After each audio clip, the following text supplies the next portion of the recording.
From Bearcat Stadium with all the inside analysis of Aledo High School football, this is the Community News pregame show.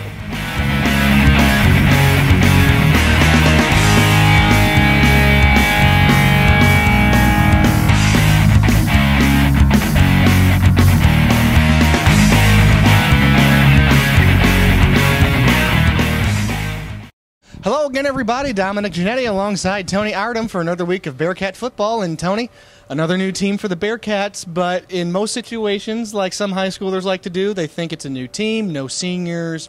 This will be an easy win.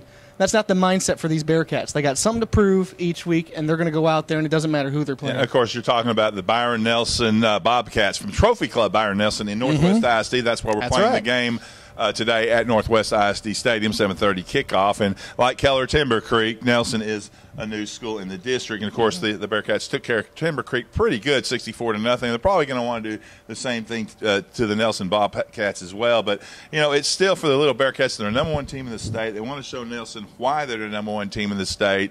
And for some of the first stringers, you know, they know that they're going to be looked at by other coaches on film too, and they're going to be especially important. They're going to be looked at by their own coaches on film, and so you don't ever want to be rated in the film room. So the guys will be focused on that because they know the coaches will nitpick them as you will if you're supposed to do to a number one team, and they're just going to be focused because hey, once you put on that Aledo Bearcat helmet, once you put on that A on the side of your helmet, you're going out there for pride. You're going out there to show everybody why you're one of the best, in this case, the best, ranked number one in Class 4A again.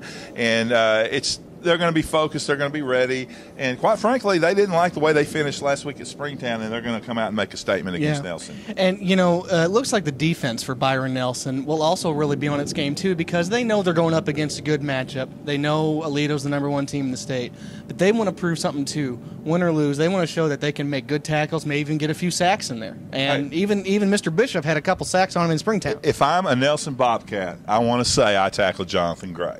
And if I'm a Nelson coach, I'm going to do like all the other coaches do, put 10 men on the line of scrimmage and try to stop Gray. Well, that opens it up for Matt Bishop. This is a recurring theme every week. The guys are used to it. You and I have been talking about it every week, and that's, again, what's going to happen. But Nelson is the better of the two teams. They defeated Timber Creek last week, 37-15. That's pretty convincing.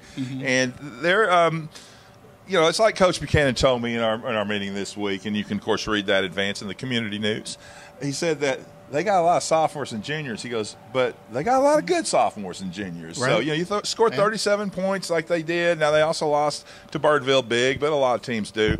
But they went out and they beat what I call their sister school, another school that's in a first-year varsity program, and by 2 touchdowns, by really more than 2 touchdowns. So that's pretty impressive. And I tell you, that's got the coach's eyes, and it's probably caught the eyes of the Bearcats themselves as well. I think this is going to be a good week for Matt Bishop, too. Kind of had a rough week last week getting sacked by Springtown, you know, and that you can tell that he got roughed up by that. He still threw for 220 yards, though, which is pretty darn good. But what was interesting in that game, Tony, was that in just about every game we've had this year and every game that we will have this year, Jonathan Gray is the big target. This was really one of the first big games that we had this year where not only was Jonathan Gray the target, they went after Matt Bishop, too. They weren't going to let him make any moves as well. Well, of course, you're always going to try to stop the quarterback and running back in any game, anytime you play. But I think the focus will be on Jonathan, and, of course, Matt will just feast on that as well. But also look at the Bearcat receivers that played so well last week. Now, we all know about Todd Christian, Michael Mann, and what they can do. But the tight end Justin Brashears had 4 catches. Michael Hornsby, number 1 in your program. Michael Hornsby, watch for this guy. This guy's a really good athlete. He scored a touchdown last week, and he caught 4 balls. And Coach Buchanan told me after the game that, you know, we need to get Michael Hornsby more involved in the offense. This guy is an athlete. It almost seems like after the game he had pretty much of an adrenaline rush, too. He didn't want the game to be over. And so you got to add another weapon to it. And, like, Matt Bishop has to go to bed each night pretty happy, I would think. Yeah, and how about Mr. Brashears getting those catches as well? He did something with great. it, too, and running with the speed burner.